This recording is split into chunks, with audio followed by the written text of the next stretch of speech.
ស្ដីពុកម៉ែបងប្អូនទាំងអស់គ្នានេះគឺជាទេសភាពផ្លូវទៅក៏គាត់នាពេលព្រឹកវេលាម៉ោង5:06តែស្ងប់ស្ងាត់តែ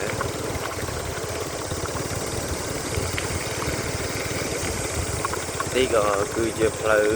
ទៅខ្លងទ្វារអង្គរធំ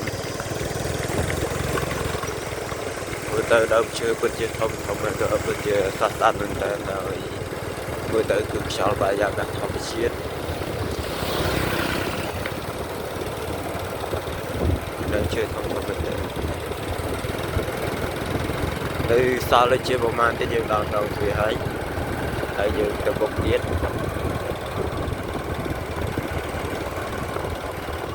ទៅតាមផ្លូវទៅក៏វត្តពោពេញទៅដោយរុក្ខជាតិបៃតងហើយមើលទៅមានដើមឈើធំតែ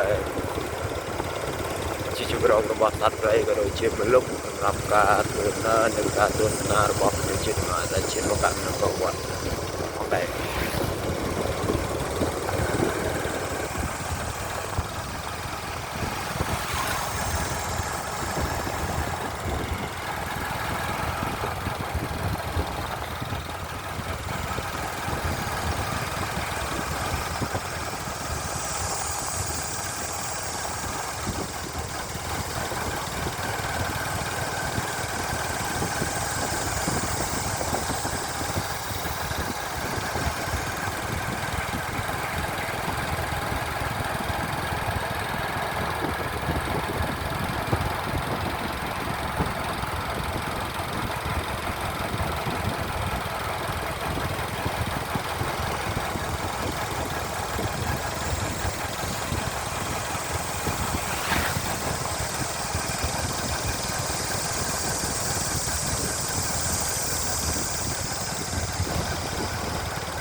ឥឡូវយើងបានមកដល់ក្នុងទ្វារ